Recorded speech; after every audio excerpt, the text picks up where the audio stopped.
Alhamdulillah kita sudah sampai pada hadis yang ke-67 di dalam kitab Janaiz. Kita lanjutkan hadis yang ke-68 masih seputar salat janaiz. Qala al-muallif rahimahullah wa hafizahullah wa an Ali radhiyallahu anhu annahu bahwasanya Ali bin Abi Thalib kabbara, beliau bertakbir ala Sahl bin Hunayf terhadap jenazahnya Sahl bin Hunayf sittan 6 kali. Wa qala, dan dia Ali mengatakan innahu sesungguhnya dia badriyun, orang yang mengikuti perang Badar. Rawahu Sa'id bin Mansur wa sahahahu Ibnu Hazm. Diriwayatkan Sa'id bin Mansur dan disahihkan oleh Ibnu Hazm. Hadis ini sudah kita bahas kemarin, yaitu menunjukkan bolehnya takbir jenazah lebih dari 4 kali. Dan kita batasi kemarin dari 4 sampai 9 karena itu yang ada riwayatnya dari Nabi Muhammad sallallahu alaihi wasallam.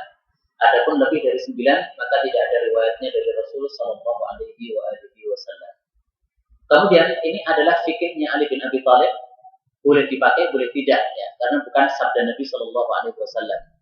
Fikihnya Ali bin Abi Thalib adalah bahwasannya jumlah takbir itu disesuaikan dengan kemuliaan jenazahnya. Kalau orangnya mempunyai kemuliaan yang sangat tinggi, maka ditambah takbir jenazahnya.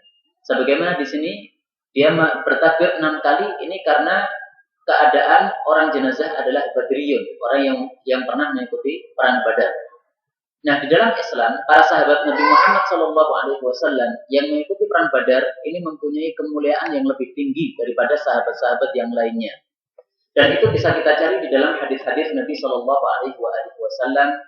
Kita lihat dari kitab Al-Jami'us Shaghir misalnya, dengan kata kunci Syahidah Badron, maka akan muncul hadis-hadis yang membicarakan tentang fadilah orang yang menghadiri perang Badar. Nabi SAW bersabda, "Inni sesungguhnya aku la arju, sungguh aku berharap alla yadkhulan nar, bahwasanya tidak masuk ke dalam neraka ahadun, seorang pun insyaallah mimman syahida badran, dari kalangan orang-orang yang menghadiri perang Badar. Wal Hudaybiyah, juga orang yang mengikuti perjanjian Hudaybiyah." Ini hadis diriwayatkan oleh Imam Ahmad dan hadis ini derajatnya adalah sahih. Nah, di sini Nabi SAW berharap, arju, saya berharap. Apakah harapan Nabi ini dikabulkan oleh Allah ataukah tidak? Apakah orang-orang yang ikut perang Badar ini pasti tidak akan masuk ke dalam neraka, ataukah ini hanya harapan saja dari Nabi sehingga bisa terjadi, bisa tidak? Jawabannya adalah bahwasanya harapan Nabi ini merupakan doa Nabi Muhammad SAW. Dan kalau Nabi berdoa, maka pasti apa? Terkabul. Nah, sehingga harapan Nabi SAW ini sudah menjadi sebuah kepastian. Yang ikut perang Badar pasti tidak akan masuk ke dalam api neraka. Dari mana kita tahu? Dari riwayat-riwayat yang lainnya.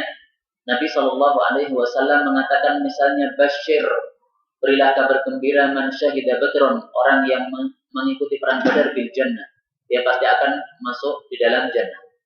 Ini hadis derajatnya dhaif. Akan tapi hadis yang lain menunjukkan hal yang sama, yaitu Nabi mengatakan la yadkhulul nar, tidak akan masuk ke dalam neraka, berarti pasti masuk ke dalam jannah, rajulun syahida badron, seseorang yang mengikuti perang Badar, wal Hudaybiyah, dan perang Hudaybiyah. Ini juga diriwayatkan oleh Imam Ahmad dan derajatnya sahih. Nah, kalau hadis yang ketiga ini sudah merupakan kepastian, bukan harapan lagi. Karena Nabi mengatakan lan, tidak akan. Ini berarti kepastian, bukan sekedar harapan dari Nabi Shallallahu Alaihi Wasallam. Bahkan para malaikat yang mengikuti perang Badar itu juga mempunyai kedudukan yang tinggi di hadapan Allah Subhanahu Wa Taala. Sebagaimana diriwayatkan oleh Imam Al-Bukhari, Ja'a Jibril, malaikat Jibril datang. Faqala, lalu malaikat Jibril bertanya, Ma ta'uddun, apa yang kalian anggap man syahida badran fikum, orang-orang yang menghadiri perang Badar di antara kalian wahai sahabat? Qultu, saya mengatakan, saya adalah Nabi Muhammad SAW. Khiyaruna, mereka adalah orang-orang yang baik di antara kami. Qala, malaikat Jibril mengatakan, wa kadzalika, demikian juga man syahida badran, orang yang menghadiri perang Badar, minal malaikah, dari kalangan para malaikat. Hum indana, mereka itu adalah di hadapan kami khiyarul malaikah, malaikat-malaikat yang paling baik. Ini hadis diriwayatkan oleh Al-Imam Al-Bukhari, berarti derajatnya pasti sahih. Maka kembali kepada hadis yang kita baca, Ali bin Abi Thalib mempunyai fikih, apabila kemuliaan seseorang itu bertambah, maka takbirnya juga ditambah. Tapi kalau orang itu biasa, maka takbirnya adalah juga biasa, yaitu 4 kali takbir saja. Adapun 3 kali takbir nggak ada, ya. Riwayatnya dhaif kalau ada, tapi tidak ada itu. Dan kemudian hadis yang ke-69, an Abdullah bin Zubair radhiyallahu anhuma, anna Rasulullah sallallahu alaihi wasallam amara, bahwasanya beliau memerintahkan yauma Uhudin pada hari perang Uhud bi Hamzah, dengan Hamzah bin Abdul Muttalib paman Nabi, fasujia, lalu Hamzah itu ditutupi bi burdihi, dengan selendangnya, yaitu selendang yang dia pakai ketika dia berjihad fi sabilillah. Tsumma shalla alaihi, kemudian beliau mensalatkannya. Fakabbara tis'an takbiratin, lalu beliau itu bertakbir 9 kali takbir. Tsumma utiya bil qafla, lalu didatangkanlah orang-orang yang terbunuh yang lainnya, maksudnya orang-orang yang mati syahid. Yusaffuna, mereka itu dibaris.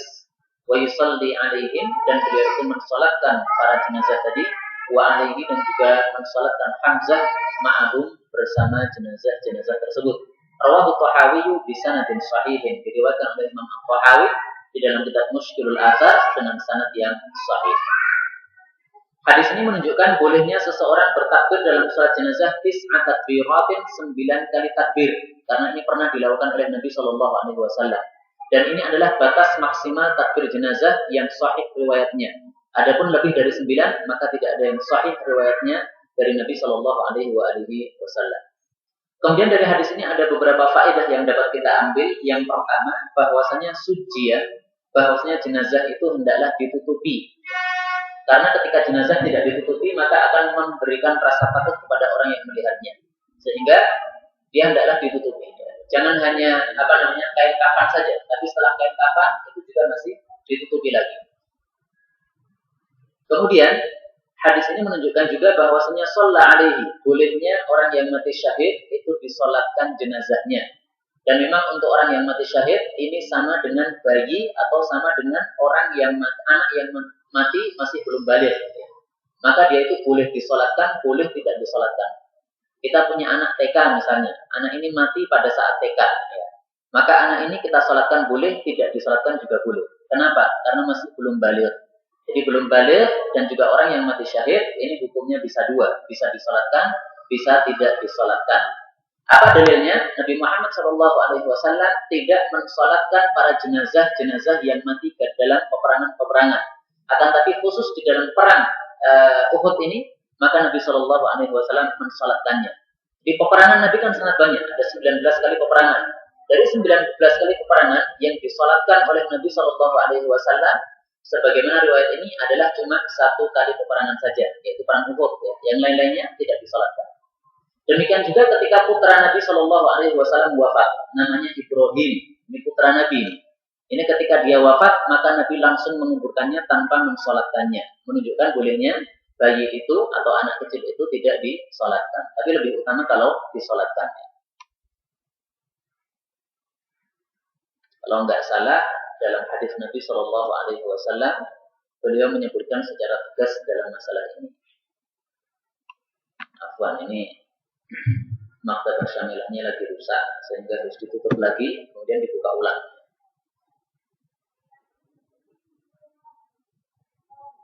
Nah, kita buka kitab Al-Jami' Ushagir sebagaimana biasanya. Kemudian kalau nggak salah kata kuncinya watif dua.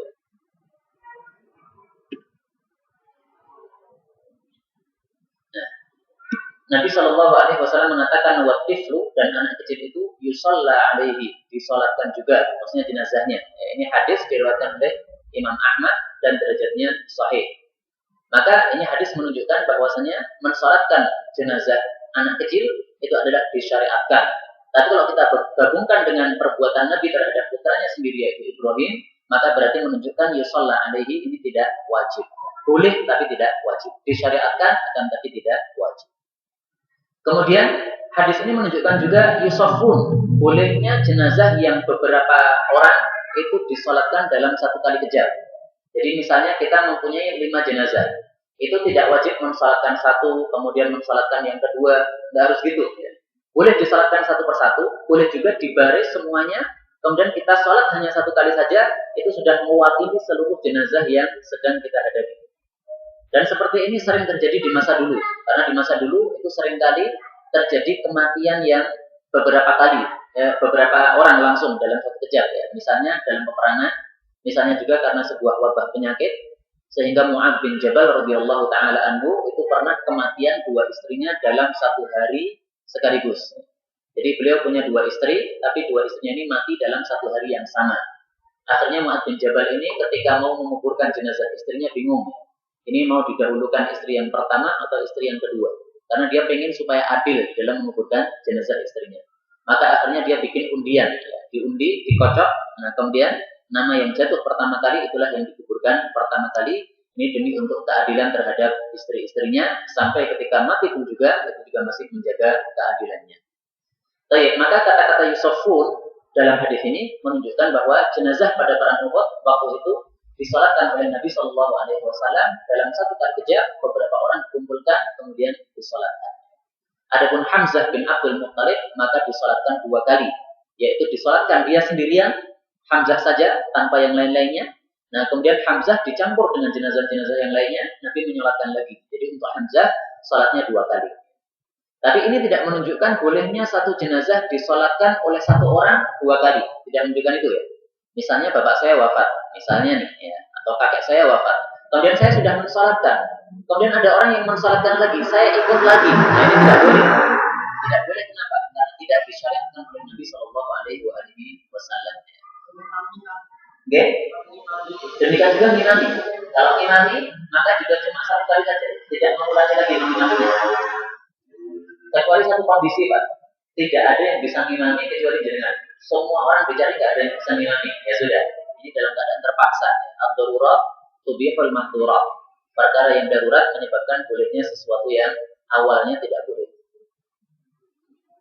Baik, kemudian di dalam kitab fikih disebutkan apabila kita terlambat dari sholat jenazah maka hendaklah kita menambah takbir yang tertinggal setelah imam salam. Jadi seperti sholat biasanya.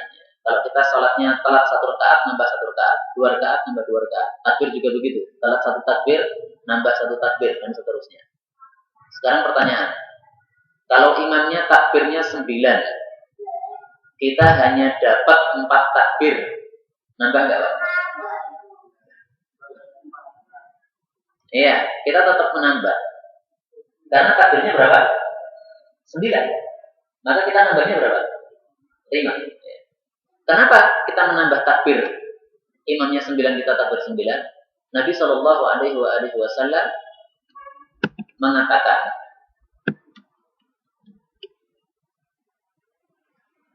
ma adraktum, salat yang kalian dapatkan, fasallu, maka lakukanlah. Wa ma fatakum, yang terlewati oleh kalian, faatimmu, maka sempurnakanlah. Imam tadi takbirnya 9. Kita dapat 4 saja.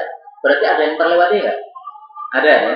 Ada yang terlewati kan? Nah, ketika ada yang terlewati, maka Nabi sudah mengatakan, wa ma fatakum, apa saja yang terlewati oleh kalian, faatimmu, maka sempurnakanlah. Pertanyaan lagi, bagaimana kalau kita itu dapat hanya 4 takbir, akan tapi kita tidak tahu bahwasannya imamnya ternyata 9 kali takbir. Jadi kita merasa, wah saya dapat 4, berarti saya nggak telat. Kita langsung salah. Sah nggak salat kita? Sah nggak? Sah ya. Sah karena tidak tahu dan karena salat jenazah itu minimalnya adalah berapa? 4. Nah kita sudah salat 4, berarti sudah takbir 4, berarti salat kita sudah sah. Tapi kalau kita tahu harus diteruskan ya.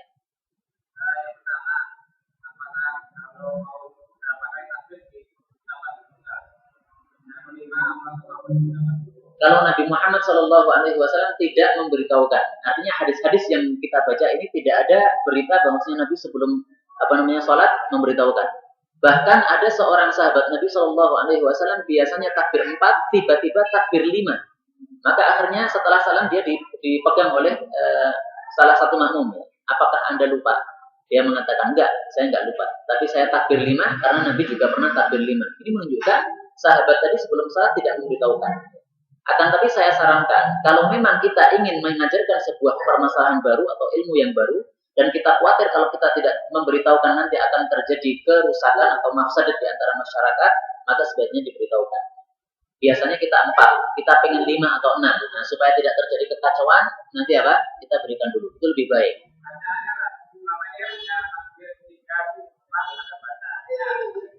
Yang keempat apa? Ada bacaannya enggak?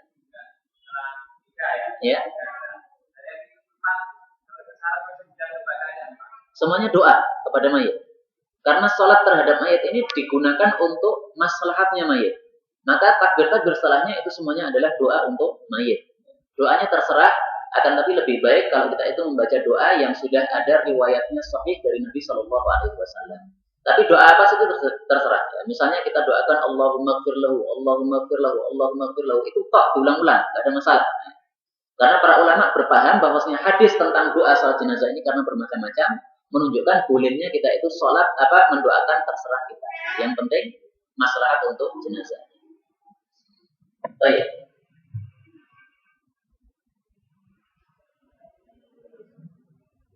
Oke, monggo Pak. Maksudnya?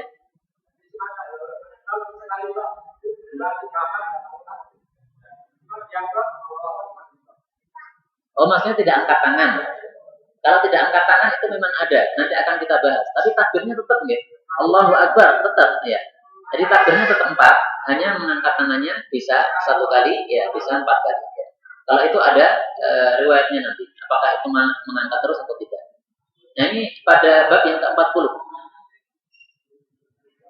Bab yang ke-40, angkat tangan ketika bertakbir. Ini salah ya, mestinya ada R-nya setelah bertakbir pada sholat jenazah. Diperbetulkan sendiri aja.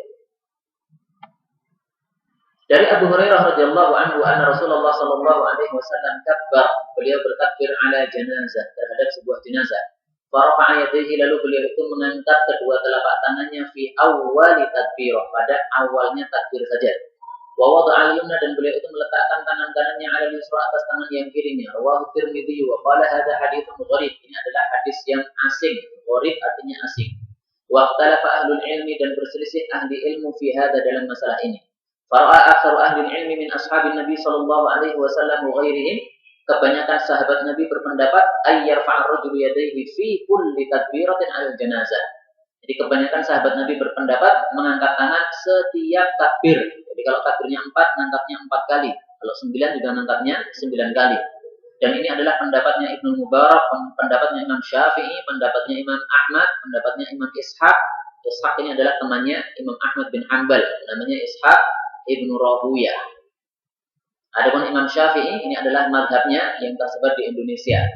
Sehingga wajar kalau orang Indonesia yang mengangkat tangannya biasanya 4 kali langsung mengangkat semuanya. Wa qala ba'du ahli ilm, sebagian ahli ilmu berpendapat la yarfa'u yadayhi illa fi awwali marrah. Angkat tangan itu hanya pada takbir yang pertama. Wa huwa qaulu Tsauri, ini pendapatnya Imam Sufyan Ats-Tsauri. Wa ahli Kufah, juga pendapatnya penduduk Kufah, yang dimaksud adalah orang-orang yang bermadzhab Hanafi atau bermadzhab Abu Hanifah. Baik, jadi dalam masalah ini tadi yang ditanyakan Bapak tadi, bahwasanya seseorang itu boleh bertakbir di dalam salat jenazah 1 kali saja pada awal kali, dan ini yang sudah disepakati oleh para ulama. Boleh juga bertakbir apa? 4 kali. Semuanya mengangkat tangan. Semuanya mengangkat tangan, itu juga diperbolehkan. Maka ini adalah pendapatnya Al-Imam Asy-Syafi'i, pendapatnya Imam Ahmad bin Hanbal rahimahumullahu ta'ala.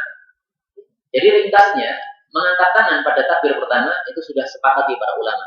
Tapi pada takbir kedua, ketiga, keempat, dan seterusnya ini diperselisihkan oleh para ulama. Nah, kalau kita mau memakai sebuah kaidah, maka bagus saja kita memakai kaidah yang mengatakan bahwasanya al-khuruju, keluar, minal khilafi, dari perselisihan, itu mustahabun, adalah disukai. Keluar dari perselisihan adalah disukai. Prakteknya dalam hal ini apa? Prakteknya dalam hal ini adalah kalau memang imamnya itu adalah mengangkat tangan dalam setiap kali takbir, maka sebaiknya kita sebagai makmum juga apa? Mengangkat tangan dalam setiap kali takbir. Karena kalau kita tidak mengangkat tangan kecuali di awal saja, sementara imam mengangkat tangan terus, berarti kita sudah menyelisih imam kita. Ya, kaidahnya mengatakan keluar dari perselisihan itu adalah lebih disukai. Maka sebaiknya kita mempraktekkan apa yang dipraktekkan oleh imam kita. Imamnya takbir, mengangkat tangan hanya 1 kali saja. Ya, berarti kita juga mengikuti beliau seperti itu. Ini yang disarankan oleh sebagian para ulama kontemporer, saya tidak ingat namanya siapa. Ada kuliah ada yang menyarankan seperti itu, yaitu mengikuti imam kita. Baik, kemudian hadis yang kita baca ini adalah hadis yang dhaif ya. Yang kita baca barusan ini tadi, ini adalah hadis yang dhaif. Akan tapi, sebagaimana yang sudah saya katakan, mengangkat tangan pada awal takbir jenazah itu sudah disepakati oleh para ulama. Sehingga kalau sudah disepakati oleh para ulama, maka kesepakatan ini bisa dijadikan sebagai dalil juga. Jadi dalil dalam Islam ada Al-Quran, ada As-Sunnah, ada Ijma' atau kesepakatan para ulama. Sehingga mengangkat tangan pada takbir yang pertama dalam salat jenazah ini tidak memakai hadis ini sudah cukup karena sudah mencukupi adanya ijma' atau kesepakatan para ulama rahimahumullah ta'ala. Wallahu ta'ala a'lam bis-shawab. Dari mana kita tahu bahwasanya hadis ini adalah hadis yang dhaif? Karena di dalam hadis ini dikatakan rawahu Tirmidzi, Imam Tirmidzi meriwayatkannya, wa qala, dan dia mengatakan hada haditsun gharib. Ini adalah hadis yang gharib atau yang asing. Nah, istilah hadis gharib ini apabila digunakan oleh Imam Tirmidzi, maka ini untuk menunjukkan bahwasanya hadis ini hadis yang dhaif. Meskipun kalau yang memakai bukan Imam Tirmidzi, maka kata-kata gharib ini tidak selalu menunjukkan hadisnya dhaif.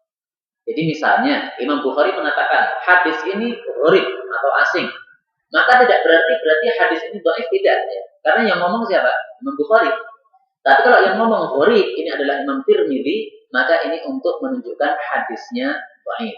Sehingga istilah di dalam masalah-masalah hadis ini berbeda antara satu ulama dengan ulama yang lainnya. Nah, bisanya kita mengetahui seperti ini harus belajar dari kitab-kitab yang memang membahas khusus masalah ini, yaitu kitab tentang mustalahul hadis atau istilah-istilah di dalam ilmu hadis. Dan kemudian hadis ini ada satu masalah, yaitu bahwasanya disunnahkan juga meletakkan telapak tangan di atas telapak tangan yang kiri. Meletakkan tangan kanan di atas tangan yang kiri di dalam sholat jenazah.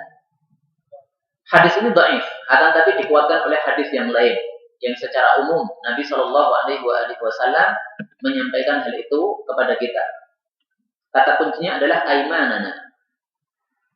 Inna, sesungguhnya kami ma'syarul anbiya, seluruh para nabi, seluruh itu berarti dari Nabi Adam sampai Nabi Muhammad Shallallahu Alaihi Wasallam, umirna, kami diperintahkan an nu'ajjila iftarana, untuk menyegerakan buka puasa, wa nu'akhir suhurana, mengakhirkan sahur, wa nadha'a aymanana ala syama'irina, dan kami meletakkan tangan kanan di atas tangan kiri fi sholati, di dalam salat.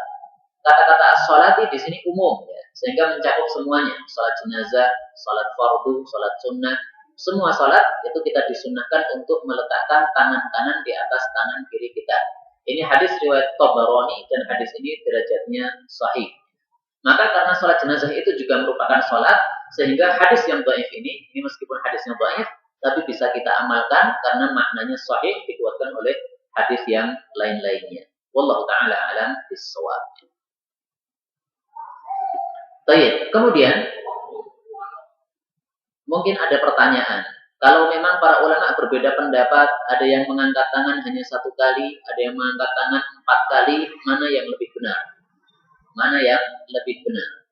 Saya katakan pertama, bahwasannya hadis yang mengatakan Nabi mengangkat tangan 4 kali takbir tidak ada. Adanya mengatakan Nabi mengangkat tangan pada awal takbir saja. Itu yang pertama. Yang kedua, di sana ada hadis sahih, tapi bukan dari Nabi, tapi dari Ibnu Umar. Ibnu Umar diriwayatkan mengangkat tangan 4 kali, dan ini hadisnya sahih. Tapi karena ini adalah perbuatan Ibnu Umar, sehingga para ulama berbeda pandangan terhadap hadis ini. Ada yang mengatakan ini perbuatan Ibnu Umar. Perbuatan Ibnu Umar nggak bisa dijadikan dalil, karena dalil hanya 3, Quran, Sunnah, Ijma'. Sepakat ulama. Tapi ini perbuatan Ibnu Umar saja, sahabat yang lainnya tidak sepakat, berarti nggak bisa dijadikan dalil. Orang yang kedua atau ulama yang kedua mengatakan Ibnu Umar ini kalau melakukan sesuatu maka dia pasti rujukannya kepada Nabi Muhammad SAW. Kenapa? Karena Ibnu Umar itu terkenal sebagai orang yang paling suka mengikuti Nabi SAW dalam segala hal yang kecil-kecil, apalagi dalam masalah ibadah yang lebih besar. Misalnya Ibnu Umar kalau dia itu melewati sebuah tempat yang Nabi Muhammad SAW pernah melewatinya, kemudian Nabi turun di situ kemudian kencing, maka Ibnu Umar juga turun di situ dan kencing di situ. Semua sahabatnya disuruh turun, kencing di sini semuanya. Ini dalam masalah kencing saja seperti itu. Bagaimana lagi dalam masalah mengangkat tangan di dalam sholat? Maka karena itu Syekh Al-Albani rahimahullah ta'ala berpendapat bahwa dalam masalah ini kita bebas memilih mana saja. Artinya bebas memilih mana saja itu boleh kita kadang-kadang angkat tangan 1 kali saja, boleh kita kadang-kadang angkat tangan 4 kali takbir. Ya. Dan itu semuanya adalah benar. Artinya hujahnya sama-sama kuat gitu. Yang mengatakan 1 kali takbir karena berdasarkan Nabi hanya 1 kali. Yang mengatakan 4 karena berdasarkan Ibnu Umar 4 kali, dan itu pasti disandarkan kepada Nabi Muhammad SAW. Maka dua-duanya boleh diambil, silakan mana yang lebih disukai. Adapun pendapatnya Ibnu Hazm dan pendapatnya Al-Imam Asy-Syaukani, maka beliau keduanya berpendapat tidak mengangkat tangan. Nah, kenapa Ibnu Hazm dan Asy-Syaukani ini dikhususkan penyebutannya? Ibnu Hazm dan Asy-Syaukani ini adalah ulama-ulama yang terkenal sebagai muhaqqiqin. Muhaqqiqin itu adalah orang-orang yang ulama-ulama yang biasanya meneliti mana pendapat-pendapat yang berbeda itu, kemudian dipilih yang paling kuatnya. Ibnu Hazm mempunyai sebuah kitab namanya Al-Muhalla. Al-Imam Asy-Syaukani mempunyai sebuah kitab namanya Nailul Awtar. Nah, di dalam kedua kitab ini biasanya keduanya melakukan tahqiq. Tahqiq itu yaitu ada penelitian terhadap perbedaan-perbedaan pendapat para ulama, kemudian beliau memilih yang paling kuatnya berdasarkan dalil-dalil dan hujah-hujah yang disebutkan di dalamnya. Karena itu di sini Syaukani dan Ibnu Hazm itu disebutkan namanya secara khusus itu karena mereka adalah termasuk muhaqqiqin yang terkenal, sehingga disebutkan namanya secara khusus, ada hujahnya, ada alasannya. Bab yang ke-41, membaca surat Al-Fatihah sesudah takbir yang pertama. Dari Talhah bin Abdullah bin Auf, dia mengatakan, "Shallaitu aku salat khalfa bin Abbasin di belakang Ibnu Abbas radhiyallahu anhuma ala janazatin terhadap sebuah jenazah. Faqara'a, lalu dia itu membaca bi Fatihatil kitab surat Al-Fatihah. Qala, dia mengatakan, liya'lamu, supaya mereka orang-orang ini tahu, annaha, bahwasanya membaca Al-Fatihah dalam salat jenazah sunnatun, adalah sunnah Nabi Muhammad sallallahu alaihi wasallam." Rawahul Bukhari. Hadis ini bisa dijadikan dalil bahwasanya Nabi Muhammad SAW biasanya membaca surat Al-Fatihah setelah takbir pertama. Meskipun yang melakukan dalam hadis ini adalah Ibnu Abbas, tapi tetap bisa dijadikan dalil. Kenapa? Karena Ibnu Abbas mengatakan innaha sunnah, itu adalah sunnah.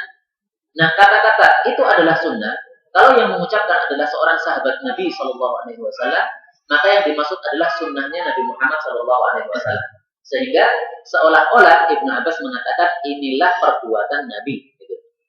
Tapi kalau yang mengatakan ini adalah sunnah, yang mengatakan bukan sahabat, tapi yang mengatakan adalah generasi di bawahnya, yaitu tabi'in, misalnya Sa'id bin Musayyab, misalnya Urwah bin Zubair, misalnya Imam Malik.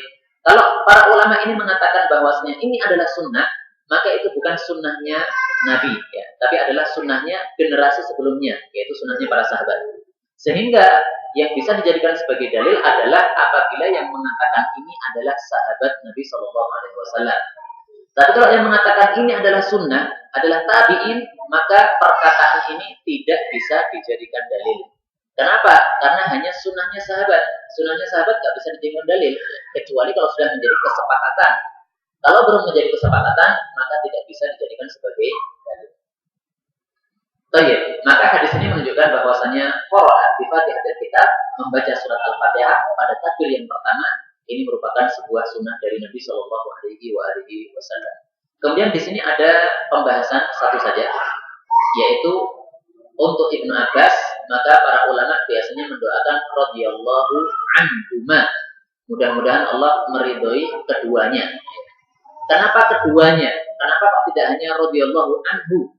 Karena ini disebutkan dua-duanya, yaitu Ibnu, anaknya, yaitu seorang sahabat Nabi, Abbasin, bapaknya, ini juga sahabat Nabi. Jadi bapak dan anak sama-sama sahabat Nabi. Sehingga karena dua-duanya disebut, maka disebutlah radhiyallahu anhuma. Tapi seandainya kita menyebutkan hanya satu saja, misalnya kita mengatakan Abdullah, Ibnu Abbas ini kan namanya Abdullah, ya. Maka kita hanya mengatakan radhiyallahu anhu, itu saja, tidak radhiyallahu anhuma, karena bapaknya tidak disebutkan. Nah, maka inilah sebabnya kenapa para ulama kadang-kadang menggunakan radhiyallahu anhu, kadang juga radhiyallahu anhuma, ya, disesuaikan dengan siapa yang didoakan. Dan hadis berikutnya dari Sa'id bin Abi Sa'id, dia mengatakan salat Ibnu Abbas. Ibnu Abbas salat ala jenazah, pada suatu jenazah, fajaharu bilhamdulillah, lalu dia itu menjaharkan surat alhamdulillah. Jadi alhamdulillah ini adalah nama lain dari surat Al-Fatihah. Boleh disebut Al-Fatihah, boleh disebut Fatihatul Kitab, boleh disebut Alhamdulillah. Kemudian dia mengatakan, Ibnu Abbas mengatakan, innama sesungguhnya tiada lain jahartu, saya ini mengeraskan suara, mengeraskan bacaan Al-Fatihah, lita'lamu supaya kalian tahu annaha sunnah, bahwasanya ini merupakan sunnah Nabi SAW. Hadis ini sahih, memenuhi syaratnya Imam Muslim. Waqad ajma'u, dan mereka sudah bersepakat ala anna qaula sahabi, bahwasanya perkataan para sahabat sunnatun, ini adalah sunnah, itu merupakan haditsun musnadun, itu merupakan hadis yang disandarkan kepada Nabi sallallahu alaihi wasallam. Walahu syahidun, dan dia mempunyai sebuah hadis syahid. Syahid itu adalah hadis yang menguatkan bi isnadin sahihin, dengan sanad yang sahih, akhrajahu Bukhari, yang sudah dikeluarkan oleh Al-Imam Al-Bukhari. Hadis ini sama dengan hadis sebelumnya, bedanya dalam satu kalimat ini saja. Jahartu, saya mengeraskan suara saya. Jadi Ibnu Abbas ketika mengimami sholat jenazah itu membaca Al-Fatihahnya keras. Sebagaimana kalau kita sholat maghrib, sholat isya, Alhamdulillahirabbil alamin, Ar-Rahmanir Rahim. Nah, pertanyaannya, apakah ini bisa kita amalkan? Jawabannya adalah tidak. Kenapa? Karena Ibnu Abbas mengamalkan penjaharan ini karena ada kepentingannya. Kepentingannya apa? Lita'lamu annaha sunnah, supaya orang-orang tahu bahwasanya membaca Al-Fatihah dalam salat jenazah itu sunnah. Artinya kalau sekarang ini semua masyarakat Indonesia sudah paham bahwasanya setelah takbir pertama adalah Al-Fatihah, maka nggak boleh dijaharkan. Tapi kalau memang ada orang-orang yang bodoh, yang belum paham setelah takbir itu ngapain, apakah dia membaca apa, nah barulah pada saat itu kita bisa mengamalkan sebagaimana yang diamalkan oleh Ibnu Abbas radhiyallahu taala anhu. Jadi Ibnu Abbas ini waktu itu sholat di hadapan orang-orang yang belum tahu kalau ini sunnah. Mungkin orang-orang Arab desa, orang-orang yang tidak pernah belajar kepada Nabi Muhammad SAW, hari-harinya itu sibuk untuk mengurusi ternak-ternaknya dan juga sawah-sawahnya.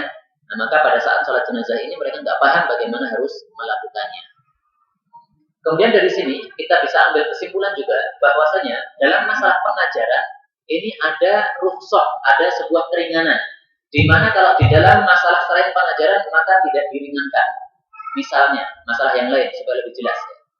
Para ulama mengatakan kita tidak boleh membaca Al-Quran terbalik dari surat An-Nas dulu, kemudian mundur kepada surat Al-Falaq, mundur kepada surat Al-Ikhlas, terus naik, nggak boleh. Karena ini berarti kita tidak sesuai dengan urutan yang sudah dipaskan oleh Nabi Muhammad SAW. Kalau kita ingin baca Quran ya harus urut, ya, dari Al-Fatihah, kemudian Al-Baqarah terus dan seterusnya sampai kata ulangi lagi dan seterusnya gitu. Nah, para ulama mengatakan termasuk Imam Malik kecuali untuk mengajari anak-anak kecil TPA itu boleh diajarkan An-Nas dulu. Ya. An-Nas sudah bisa Al-Falaq, kemudian naik Al-Ikhlas, nggak ada masalah. Kemudian kalau mereka sudah bisa surat Juz Amma, maka boleh mengulanginya dari belakang ya, An-Nas dulu, Al-Falaq, kemudian mundur, atau boleh dari An-Naba. Ya. Ini tidak ada masalah karena apa? Untuk pengajaran saja. Jadi dalam masalah bab-bab pengajaran itu memang ada keringanan yang tidak diperbolehkan pada selain pengajaran. Contoh yang lain, Nabi Muhammad SAW pernah suatu saat sholat di atas mimbar. Pada mimbar itu kan naik ya, derajatnya apa, tingkatnya ada 3. Lah Nabi sholat Jumat di atas mimbar. Allahu Akbar, takbir di atas mimbar, kemudian rukuk di atas mimbar, iktidal di atas mimbar. Ketika akan sujud maka beliau turun dari mimbarnya, karena kalau sujud di mimbar nggak bisa. Kemudian beliau sujud di tanah. Setelah itu pada rakaat yang kedua naik lagi ke mimbar. Kemudian ketika akan sujud turun lagi dari mimbar. Nah setelah selesai kemudian beliau berkhutbah atau nambahi khutbah lagi ya, karena khutbahnya kan sudah selesai sebelum Jumat tadi. Beliau mengatakan saya melakukan perbuatan ini sengaja supaya kalian semuanya belajar bagaimana tata cara sholat sesuai dengan sunnah saya. Nah, ini adalah apa? Niatnya pengajaran sehingga diperbolehkan. Padahal hukum asalnya yang namanya imam tidak boleh sholatnya itu di atas tempat yang lebih tinggi daripada makmumnya, tidak boleh. Harus teleser sama. Ya. Imamnya tingkatannya itu sama dengan makmumnya. Kalau dia itu berada di atas tingkat yang lebih tinggi, maka ini termasuk menyelisih larangan Nabi Muhammad Shallallahu Alaihi Wasallam. Meskipun para ulama masih berbeda pendapat, ada yang mengatakan boleh lebih tinggi apabila lebih tingginya itu tidak terlalu tinggi. Tapi kalau tingginya itu terlalu tinggi sehingga menyebabkan makmum itu tidak paham apa yang dilakukan imam. Jadi imamnya di lantai 2, makmumnya di bawah. Makmumnya nggak paham, ini imamnya lagi ngapain? Allahu Akbar. Allahu Akbar itu apa? Apakah takbir untuk ruku atau sujud untuk atau yang lainnya? Nggak paham, itu nggak boleh. Tapi kalau tingginya itu sedikit, misalnya 1 jengkal saja, maka mereka memperbolehkannya. Sehingga para ulama ada yang mengatakan yang dilarang itu adalah 1 hasta. Kalau di bawah dari 1 hasta, maka tidak ada masalah. Akan tapi saya lebih suka mazhabnya ulama di hadis yang tidak membeda-bedakan apakah itu 1 hasta, apakah itu 1 jengkal, ataukah itu cuma beberapa senti saja. Pokoknya itu lebih tinggi daripada makmumnya, maka dilarang oleh Nabi Muhammad Shallallahu Alaihi Wasallam. Wallahu a'lam bishawab. Kita cukupkan sampai di sini saja. Mudah-mudahan kita bisa lanjutkan pada pertemuan yang akan datang. Kecuali kalau ada pertanyaan.